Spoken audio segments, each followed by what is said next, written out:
Tonight on CTV News, the long-term plan is signed off. What will this mean for the city? We break it down.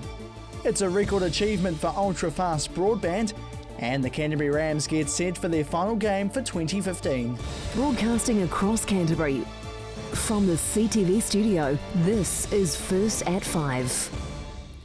Kia ora, good evening, welcome to CTV News, now streaming live every night at ctv.co.nz. Well, it's official.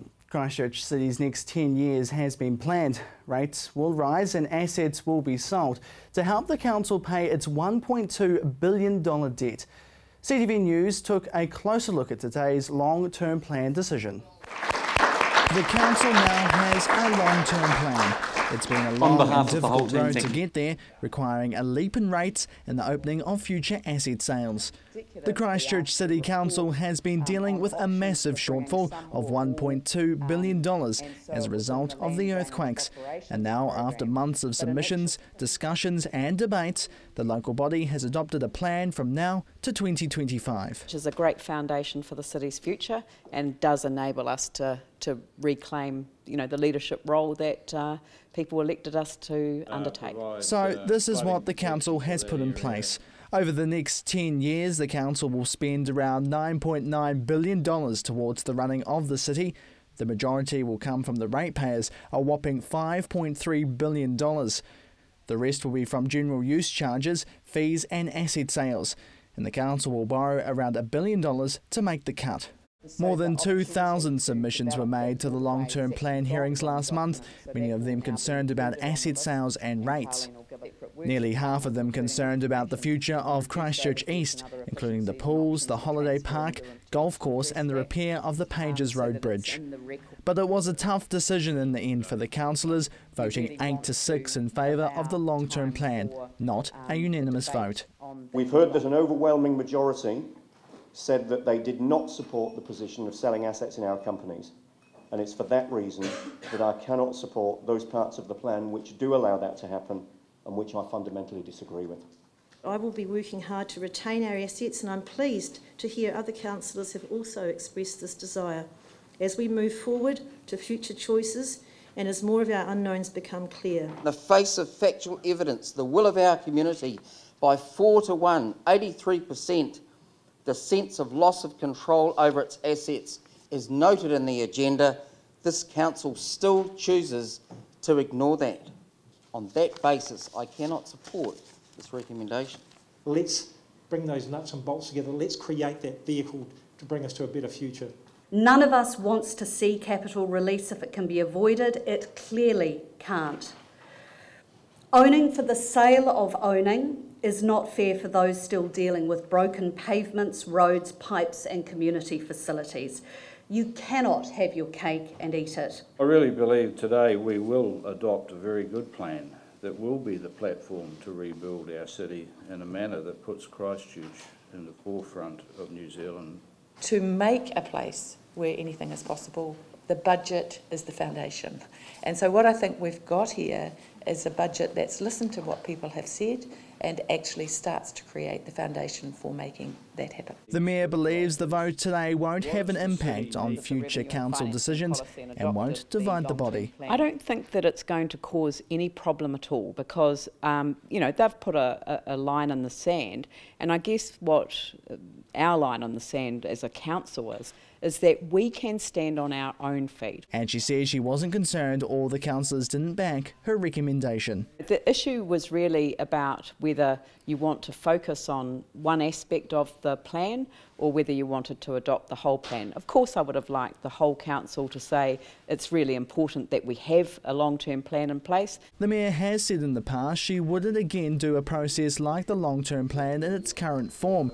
Instead, she wants to find another way to get the thoughts of the public. So now, the shortfall. As in the Mayor's recommendations a few weeks ago, the Council was looking to release $400 million worth of capital over the next 2 financial years, with a further $350 million the year after if required.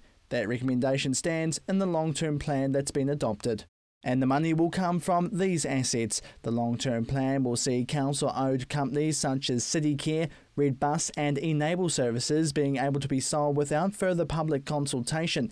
They've been taken off the strategic assets list, so their sales don't require public consultation. As for Horncastle Arena, Lancaster Park and all council-owned off-street parking being removed from the list completely. The other major assets, the Christchurch International Airport, Lyttelton Port and Orion, will need to go through public consultation if they are to be sold or partly sold. As for the rates, in the draft long-term plan, the next 4 financial years had seen increases of around 8%, but now it'll be slightly lower. In the adopted plan, the first year will see a starting rate of nearly 8%. That'll include the earthquake levy of nearly 2% as well. The following year will be lower, just over 7%, the next close to 7%, and the 2018 to 2019 financial year under 6% on 5.74%. Leanne Dalzell says she wants to make it clear she's focused on keeping more money in the ratepayers' pockets as time goes on. I'm going to be absolutely committed to ensuring that the rates increase for the following year is absolutely reduced to the bare minimum. But all in all, the Mayor believes the city will now be in a better position than what was left from the previous council. We will not leave a future council in that position. Everything must be out in the open. We've got to have transparency and accountability. In a post-disaster environment, it's even more critical that everyone knows what the truth of the matter is. So the plan is passed, and it will take effect next week on the 1st of July. Jared McCulloch, CTV News. So what do the people of Christchurch think of today's decision? We decided to go out and ask locals what they thought of the outcome. I don't really know much about it, but I don't really agree with asset sales. I think it's the best idea they've ever had. Did you see what the rates are going to go up in Auckland? $1,000 a year. Can pensioners and people like that afford that? Well, I think they're probably doing what they should. Then again, I could say the other side, I'm not sure if they are doing what they... I follow it, but I don't know whether it's right or wrong. Put it this way, if people are willing to buy the assets, there's got to be a value in them, so why sell them in the first place? Well, they haven't got a plan, have they? So you don't think it's a good idea at all? Well, I guess, we've got so much debt because of the earthquake, we've got to do something, but I don't like the idea. Yeah. Why is that? Well, I just think once you've sold those things, they then get privatised and then they have to make big profits, and like bus companies, I don't know. Sometimes it's better keeping it in the family, if you know what I mean? Yeah. Well, the point is, it took 160 years to get to Christchurch in September 5 years ago. Why is the council trying to do it in 160 weeks? I don't like the idea of such a dramatic rates rise, so I'd prefer... Yeah, maybe they should sell some assets. Well, nobody's happy with rates rises, I suppose. We've got to pay for things somehow, but I don't think we should be selling our strategic stuff like the airport or the port, Lyttelton Port and that sort of thing. There's a lot of other things we can get rid of. Do you think it's going to benefit the future Christchurch, though, what they're doing? It's hard to know, isn't it? I think it will. Yes, I do. No. If it takes 20 years to do it, it takes 20 years. I don't really know enough about it. I don't know what income, what profit that they get from those assets. Depends on, at the end of the day, how all these things are managed in the future. Wait and see, eh? Hard to know. And from one council to the next, Environment Canterbury also adopted its long-term plan this week, with some users in line for another rates hit. Rate rises have also been finalised by Environment Canterbury this week. The Canterbury Regional Council has adopted its latest 10-year long-term plan, adding more rate increases to the region's residents. While there is a general rates increase of only 0.51% for 227,000 homes and businesses across Canterbury, 2/3 of ECAN's revenue will now come from targeted rates. This will mean an average increase of 7.8% for high-resource users of what it calls individual activities and in specific communities. However, a final calculation as to what this will mean for each ratepayer won't be circulated until the next rate demand in August or September. Targeted rates will pay for the Little River Wairera district to the sum of $45,000 to pay for flood protection work. A new rating area has been created for the Waiha-Wainono flood and drainage works. Targeted rates will also apply for passenger transport for Cheviot, Melbourne and Pleasant Point. 2 new rates will also apply to improve the environmental water infrastructure in the Selwyn and Ashburton districts. Targeted rates have also been introduced in Christchurch, Timaru, Ashburton, Rangiora, Kaiapoi, Waimati and Geraldine for air quality improvement. Well, still to come, meet Canterbury's new top cop, and ultra-fast broadband speeds ahead, reaching a new milestone.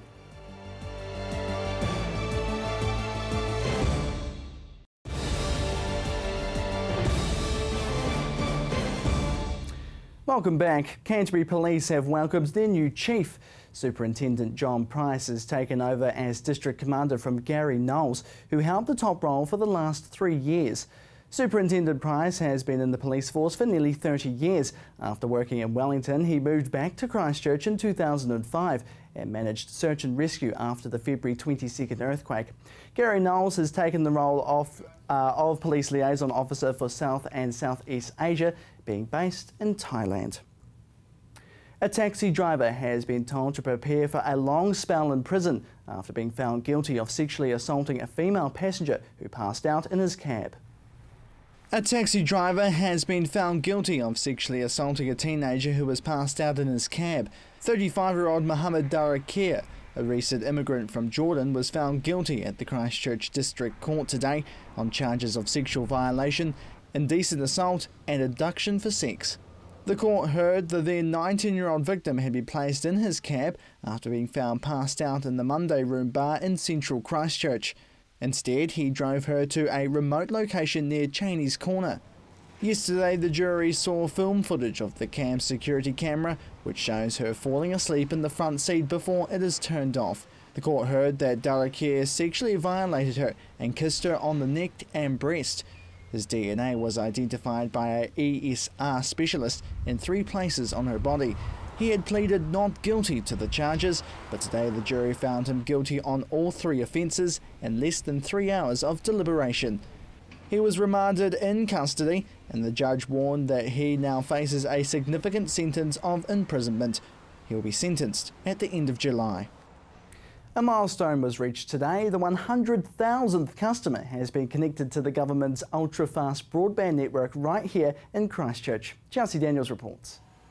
The ultra-fast broadband rollout has clocked up another milestone with the 100,000th connection. Christchurch outdoor media provider Go Media is the latest customer. For our business, it's very important, makes us more efficient and therefore keeps our clients and customers happy. Being in one of outdoors' fastest growing media companies, it's exciting for us to have this in Christchurch and run our head office out of Christchurch. The build's been going in total for 4 years, but 3 years here in Christchurch, and to be able to come together today with a growing New Zealand company who can really highlight the benefit of ultra-fast fibre to their business is certainly an exciting milestone for us and a great opportunity to highlight exactly the transformative potential of UFB fibre. Communications Minister Amy Adams says that the first stage of the project, which was to roll out to 75% of New Zealand, is running on track and to budget.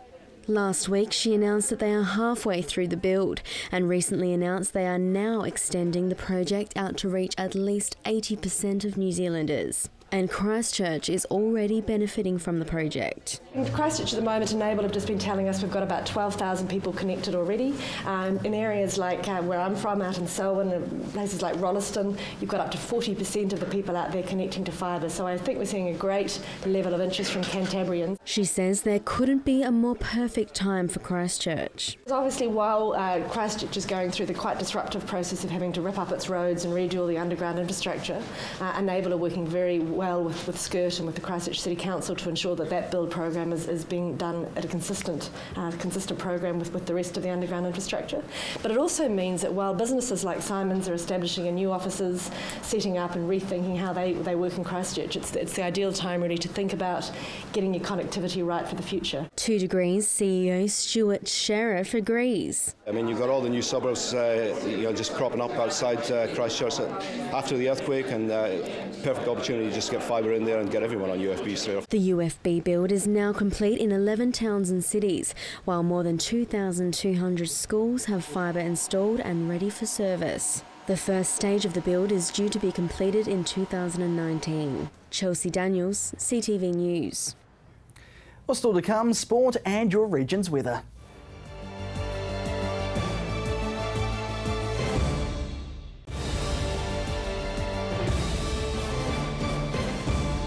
And welcome back to CTV News, now streaming live online at ctv.co.nz. Well, now here's Gordon with the weekend sports preview.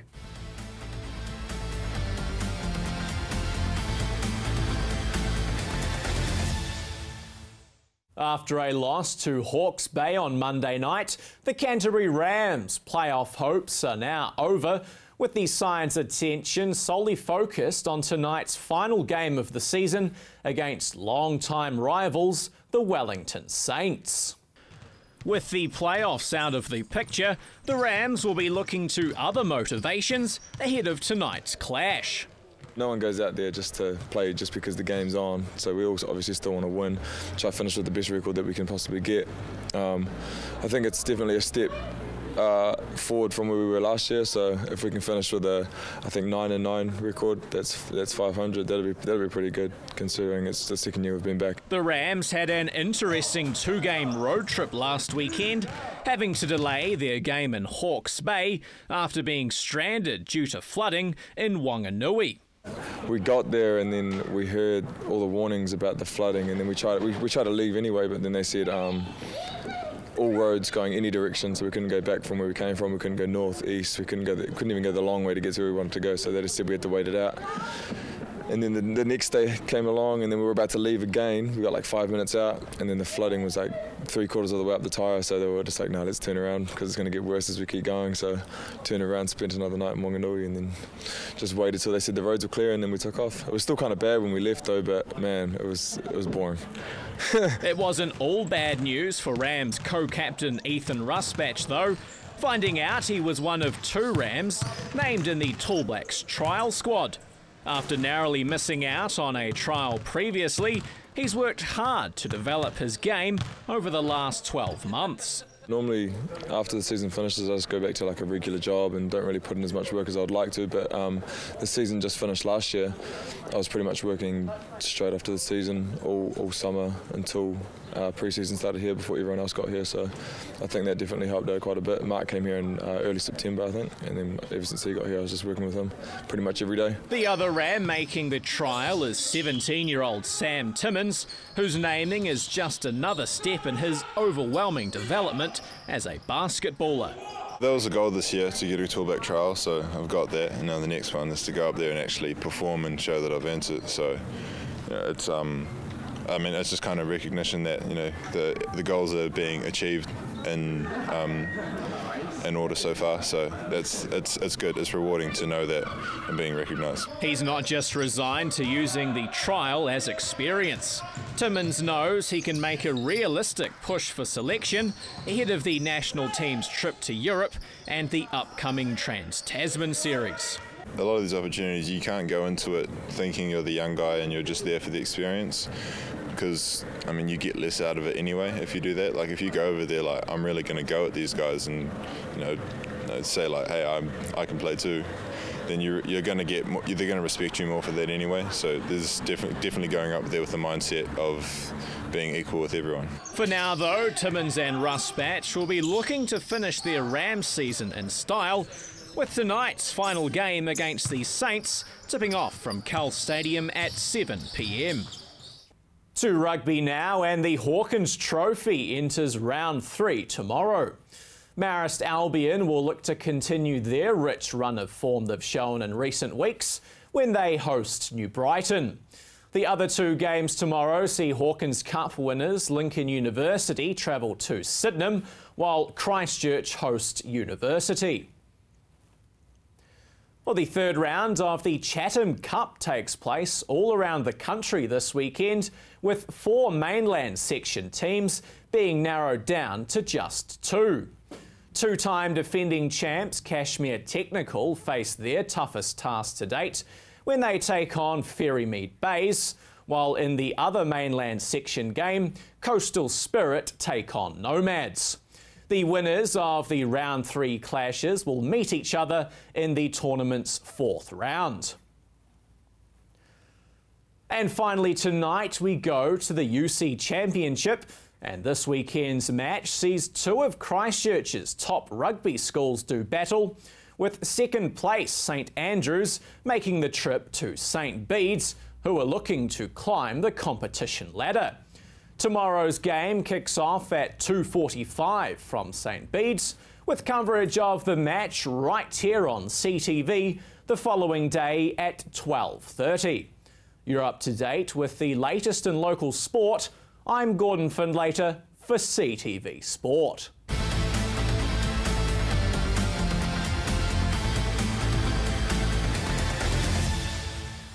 Thanks for that, Gordon. Now let's take a look at your region's weather.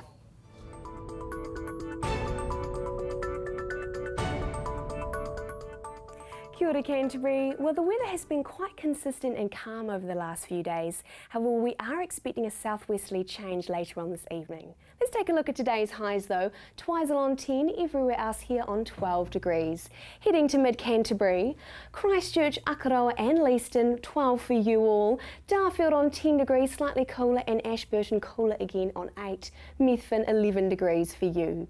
Heading to North Canterbury now, lovely and sunny in Kaikoura on 13, Cheviot, Amberley and Rangiora all on 12 degrees, Colvin slightly cooler on 8, Oxford on 10.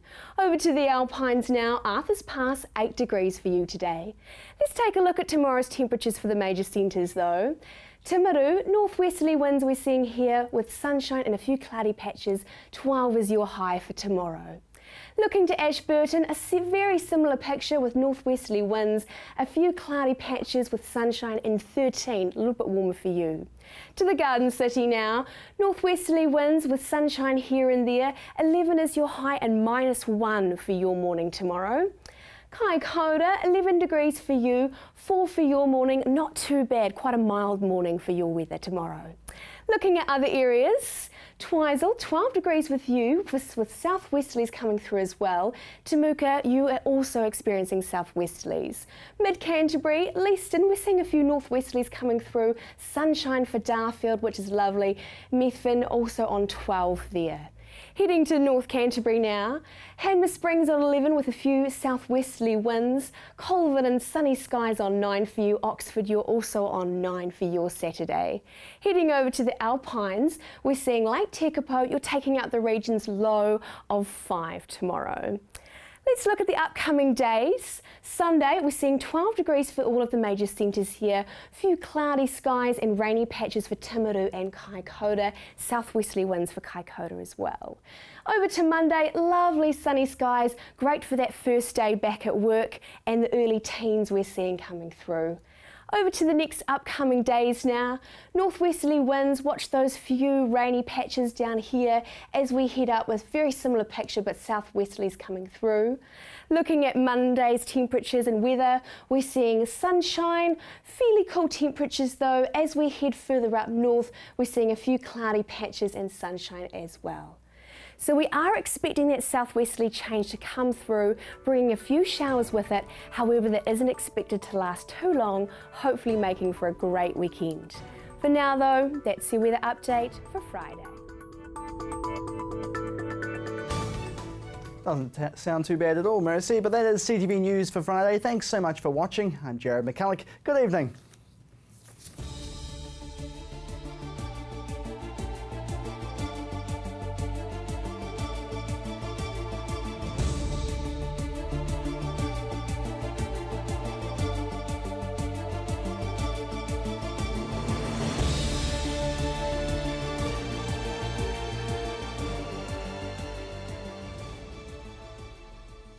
Supporting local content so you can see more of New Zealand on air.